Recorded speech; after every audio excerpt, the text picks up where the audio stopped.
is Philippine voters. It's a ballot that was rejected first. Live mula sa GMA Network Center, ito ang 24 Oras. Magandang gabi po, Luzon, Visayas at Mindanao. Nakakulong na si dating Pangulong Rodrigo Duterte sa The Hague Penitentiary Institution kung saan sinalubong siya ng mga taga-suporta at mga nagpo-protestang kritiko. Bago niyan ay formal muna siyang iturn over sa International Criminal Court kaugnay ng kasong Crimes Against Humanity dahil sa kanyang madugong gera kontra droga. Inabutan naman siya ng mga damit panlamig at iba pang gamit ng ating embahada. At nakatutok si Marisol Abduraman. Ito ang mga sandali matapos makalapag ang eroplanong lulan si dating Pangulong Rodrigo Duterte sa Rotterdam Airport 11:54 p.m. kagabi, oras sa Pilipinas. Dito pa lang, sinimulan na ang proseso para sa pag-turn over sa dating Pangulo sa International Criminal Court. Nagsagawa rin ng inisyal na medical check-up kay Duterte. Pagkababa ni Duterte sa eroplano, na-turn over na siya sa kustodiya ng ICC mula sa Rotterdam Airport sa the Netherlands. Agad na dinala si Duterte sa The Hague Penitentiary Institution kung saan siya ididetine.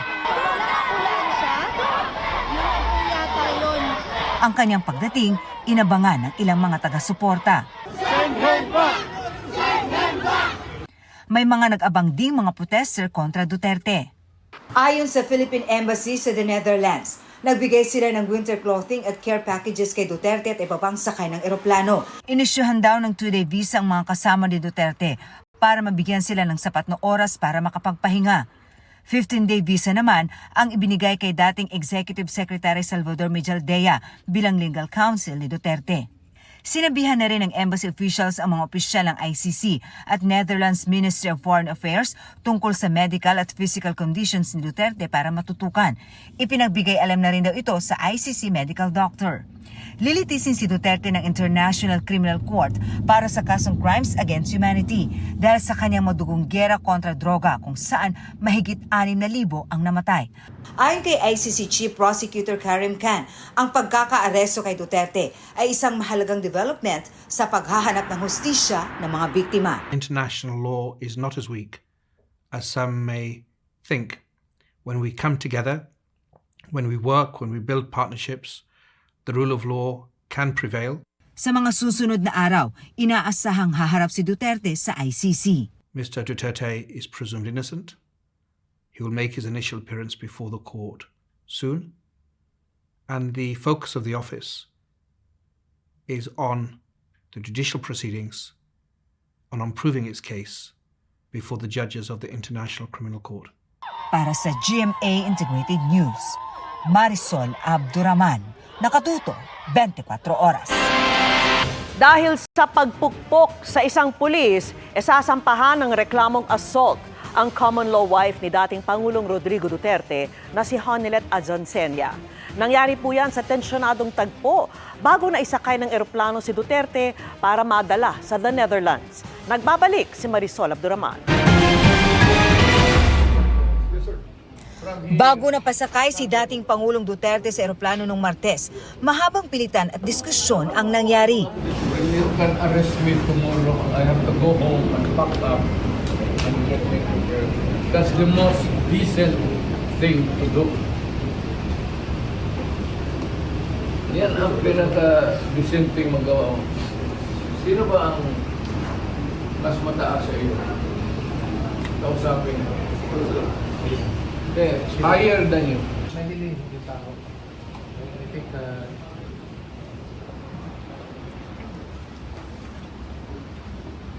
Hanggang sa nasabi na lang ni CIDG Chief Major General Nicolas Torre III. Hihilain ko yan. Hihilain ko yan. Naku, maniwala ka, hihilain ko yan. Sa puntong ito, hiniwalay na kay Duterte ang common law wife na si Hanilet at anak nilang si Kitty. Akin na yung anak ko! Na magkalayo ang mag-ina, makikitang may pinupok sa ulo si Hanilet. Ito yung gawin niyo! Sabi ng PNP, cellphone daw ang ipinupok sa babaeng miyembro ng PNP Special Action Force. Hindi kinilala ng PNP ang pulis, pero nagtamo daw ito ng malaking bukol sa ulo. Dahil dito, sasampahan ng PNP si Hanilet ng direct assault. Ang nagsilbing Executive Secretary ni Duterte na si Salvador Mejaldea, isa rin sa mga nakapaligid kay Duterte. Nilalapitan na ng mga pulis si Duterte pero hindi tumatabi si Mejaldea. Ang ginawa ko, nakatayo na ako dito. Bitawan mo ako. Ayaw mo na. Ayaw, sir. Bitawan mo na ako. Apis ako. Bitawan mo ako. You have the right to remain silent. Everything you say can and will be used against you in the court of law. You have the right for an attorney. Sige. Pusas, please. Binasahan si Mejaldea ng Miranda rights at inaresto. Ngayon, sasampan siya ng reklamong obstruction of justice. I arrested him for obstruction of justice. I read him his rights before I placed the handcuffs. And to show them na I mean business. Yan, dumarating sa punto talaga na kailangan we put our foot down. And I did. Alangan naman na sila ang masusunod. Kasi kung sila masusunod, hindi talaga sasakay yun. Nagkwento pa si Torre ng ibang dinanasaw niya sa insidenteng ito. Physical po ay itinulak ako ni Hanilet. Tinabig niya ako. At malakas ang pagkatabig niya nung nagkasalubong kami sa hallway. Nasa video naman, minura ako ng kanyang anak. At mismong si Presidente Duterte ay niremind niya ako, magre-retire ako. At aasuntuhin ako ng kanyang mga anak at ang kanyang mga kamag-anak after my retirement, even before my retirement. Tinrete niya ako. Patuloy na sinusubukan ng GMA Integrated News na kuna ng pahayag sina Mejaldea, Hanilet at Kitty. Para sa GMA Integrated News, Marisol Abduraman, Nakatuto, 24 Oras. Agad na paglabas sa kulungan ni dating Pangulong Rodrigo Duterte ang unang target ng kanyang legal team. Pinag-aaralan na nila ang magiging depensa sa pagharap nila sa ICC. Nakatutok si Ian Cruz. Patuloy na naghahanda ang legal team ni dating Pangulong Rodrigo Duterte na dinala sa The Hague sa Netherlands para paharapin sa kasong crimes against humanity kaugnay ng madugong war on drugs. Sabi ng kanyang dating Labor Secretary na si Attorney Silvestre Bello III, kabilang sa mga kasama niya sa pulong para sa pagdepensa ng dating Pangulo, sina Attorney Martin Delgra, Attorney Israelito Torion, Attorney Vic Rodriguez, Attorney Fred Lim na kaklase ng Pangulo, at Attorney Cesar Billy Dulay na dating Commissioner ng BIR. Nangunguna rin sa team nila si dating Executive Secretary Salvador Mejaldea na kasama ng dating Pangulo nang ibiyahe ng otoridad papuntang Netherlands. Kabilang sa pinag-aaralan kung paano gumugulong ang kaso sa ICC. We have to prepare for his defense, initially defense. And then we have to study the processes in the ICC. Frankly, we don't know the processes there now. But just like any judicial body, hindi naman siguro nagkakalayo sa ating proseso. Pagdating sa The Hague, ang pangunahin nilang misyon, mailabas ng piitan ang dating Pangulo. Pagdating namin doon, we can ask for his release, temporary release. So, wala namang reason to detain him while the case is on trial. Kung magka-trial, di trial, recess, pwede nating iuwi siya sa Pilipinas, gano'n. May probisyon sa ICC rules ukol sa interim release ng isang nasasakdal pero depende ito sa mga kondisyon at konsiderasyon na tinitingnan ng korte. Do you think he will qualify doon sa mga conditions nila? Kasi it's a conditional release, yung interim release. Ano bang condition nila? Hindi tatakas. Yun lang naman ang iniisip nila, hindi tatakas. Tatakas ba naman si Presidente? Saan siya pupunta? How can you hide? Former President, can he hide? Lahat ng tao kilala siya. Isa raw sa kanilang pangunahing kukwestiyonin ang jurisdiksyon ng International Criminal Court o ICC dahil hindi nakasapi nito ang Pilipinas matapos mag-withdraw noong 2019. Pati na umano ang inilabas na warrant of arrest na ipinatupad ng Interpol sa bansa na ni Bello ay hindi niya nakita. Sa isang pahayag, sabi ng ICC na matapos maging miyembro noong November 2011, naging epektibo ang withdrawal ng Pilipinas mula sa Rome Statute noong March 2019. Sa kabila nito, nanatili raw may jurisdiksyon ng ICC sa mga krimeng umano'y nagawa sa Pilipinas habang miyembro pa ito ng Rome Statute. Ang isang abogado ay hindi basta-basta pwedeng mag-enter ng appearance sa International Criminal Court para maging legal counsel ng isang nasasakdal o maging ng mga biktima. Kailangan munang mag-apply sa ICC para ma-admit sa list of counsel ang isang abogado.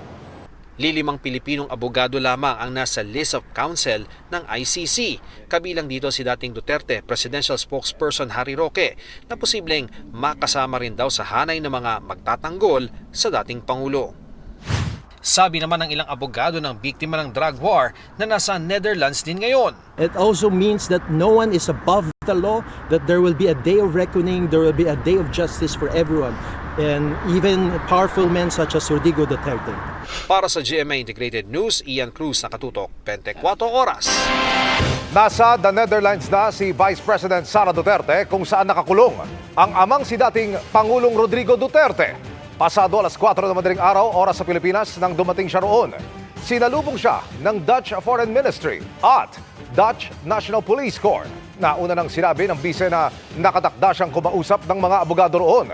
Dadalo rin siya sa serya ng mga pulong habang naghihintay na makabisita sa amang si dating Pangulong Rodrigo Duterte.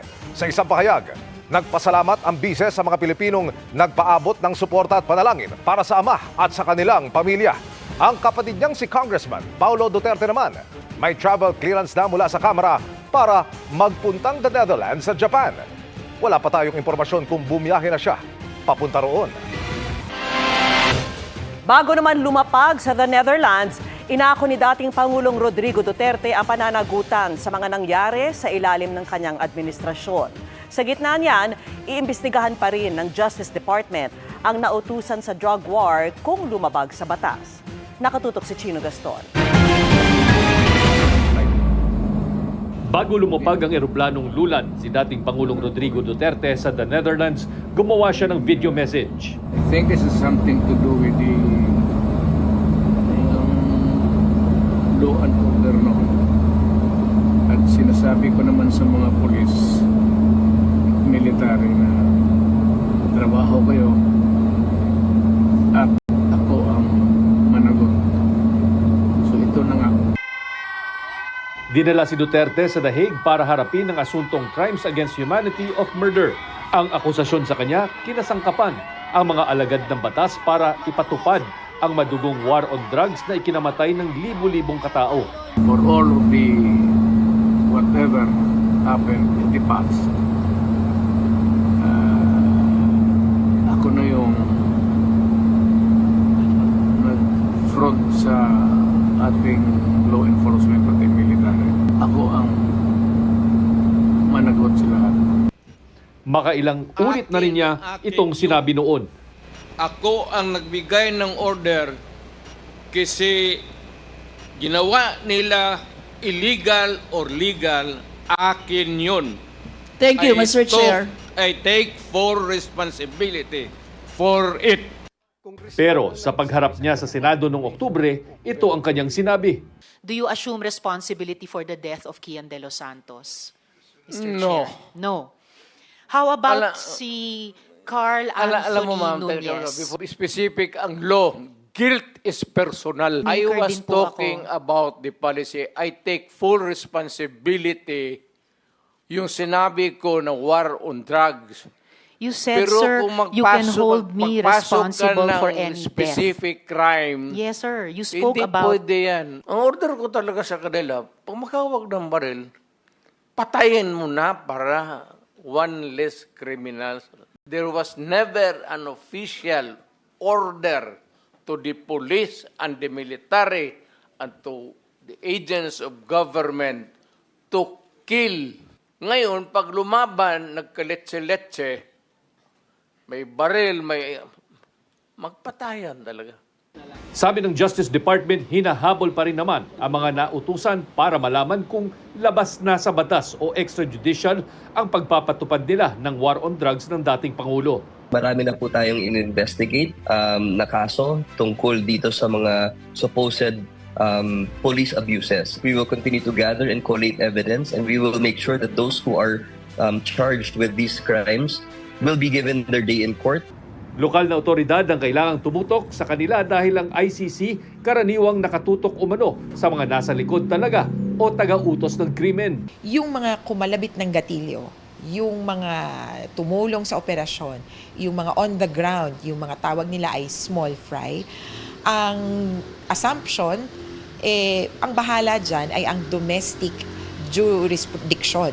Pero sa kaso ng drug war, posibleng hindi lang yan limitado kay Duterte. Ayon kay Attorney Cristina Conti na ICC Assistant to Counsel, maring susunod na ipaaresto si dating PNP Chief Senator Bato de la Rosa na nagpahayag ng handa sa pag-aresto.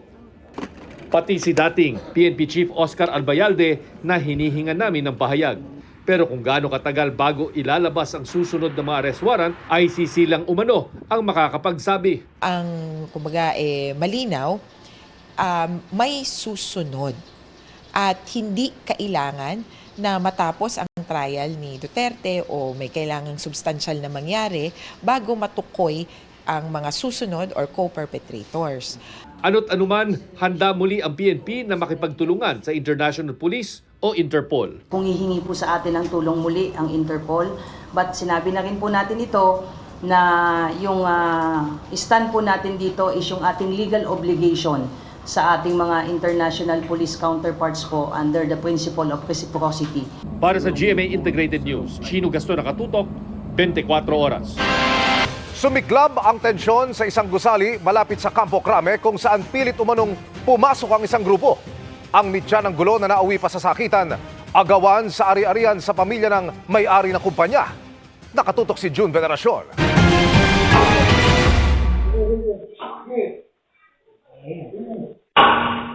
Puwersahang pinasok ng isang grupo ang VV Sullivan Building sa EDSA San Juan, pasado alas 3 ng madaling araw.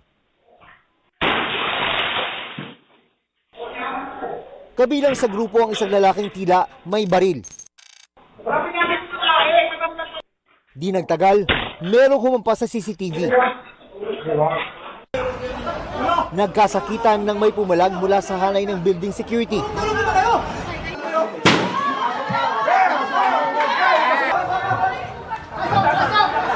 Muling tumaas ang tensyon pasado alas 10 ng umaga nang suguri ng building security at iba pang empleyado ang grupong pumasok sa gusali. Nakakabla ba kayo ha?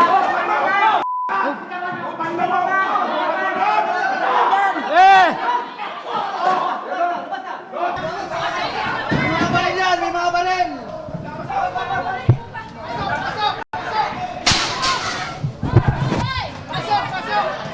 Sa huli, wala ring nagawa ang nasa 100 lalaki at babae na pumasok sa building.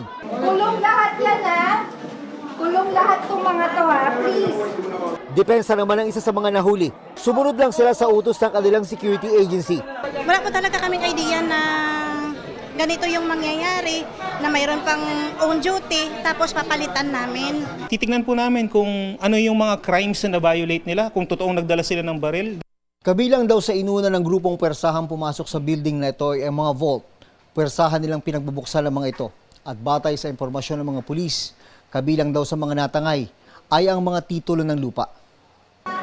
Nagugat ang gulo sa intra-corporate dispute ng mga magkakapatid na Sullivan para sa kontrol ng milyon-milyong ari-arian na iniwan ng kanilang mga magulang. Nasa gitna ng agawan ng magkapatid na Don Sullivan at Elizabeth Sullivan Azaraga. Even without documents, proper documents from court, may gustong umagaw. Because that's absurd. Why will she steal stuff from her own office? And I saw from the video, office niya yun. Bakit niya nanakawin yung at sisirain yung opisina niya? Ang VV Sullivan Building ay malapit lang sa Camp Crame, ang national headquarters ng PNP. Pinasok kami ng 3 in the morning, hindi tumulong ang mga pulis. Tumatawag kami 3 in the morning several times, until 4 in the morning wala. 5:30 wala. Siguro we'll talk with them just to check what number they called. At titignan po natin kung totoo po na tumawag talaga at hindi nagbigay ng appropriate assistance ang police in a timely way, mananagot po yung ating kapulisan. Para sa GMA Integrated News, June Veneracion, nakatutok, 24 oras. Chika Minute na po mga kapuso at ang maghahatid ng latest sa showbiz happenings ngayong gabi, ang Morning Sunshine ng UH Barkada at lolong star na si Shaira Diaz. Shaira. Thank you, Miss Vicky, and good evening mga kapuso! Enjoy sa kanyang Amazing Earth experience si Sixto Dantes na isinama ng kanyang daddy Ding Dong sa taping. Mas exciting episodes pa ang aabangan sa programa, kabilang ang pagsabak ng Kapuso Stars sa outdoor challenges at pagtuklas sa mga makasaysayang pasyalan sa mga syudad. Makichika kay Lars Santiago. Amazing Earth. Espesyal pang lalo ang upcoming episodes ng Amazing Earth na mas pinaaga na sa 9:25 p.m. tuwing Biyernes, ka-back-to-back ng Pinoy Big Brother Celebrity Collab Edition. Ngayong Marso, mas informative ang programa na may amazing features sa mga syudad. Marami po sa mga nanonood sa Amazing Earth nakatira sa city. Siyempre naghahanap ng mapupuntahan at dahil summer, para doon sa mga limited ba yung oras at budget. Kaya kami na po ang magdadala ng kalikasan sa kanilang bahay. Hindi lang mga lugar at bagay na may kinalaman sa kalikasan ang itatampok sa Amazing Earth in the City, kundi maging ang mga lugar na makasaysayan. Kagaya ng Miranila Heritage House, dyan po sa puso ng Quezon City, madalas nadadaanan lang ng mga sasakyan, pero magugulat ka na meron palang hidden gem na nandoon kung saan makikita yung Philippine architecture during the Spanish and American period. Itatampok din ang Biodome na nasa pusod ng Kamaynilaan. Isinama pa nga ni Dong ang anak na si Sixto sa taping. Saktong-sakto, mahilig siya sa animals. Tuwang-tuwa siya, kaya nandito siya, kasama pa niya yung kaklase niya. Makakasama rin ni Ding Dong sa mga episode ang iba't ibang Kapuso Stars na sasabak sa amazing outdoor challenges. O meron pa tayong Sireno Challenge sa ating ultimate starstruck survivor na si Kim De Leon. Isipin nyo, nag-aral po siya mag-freedive gamit ang monofins. Ang bagong sparkle artist and vlogger na si Sandy Ricio, siya po ay magiging scuba surera. Sa Cavite naman, meron din, isasama tayo ng upcoming artist na si Rob Ginto sa challenge na gagawin niya. Lars Santiago, updated sa showbiz happening.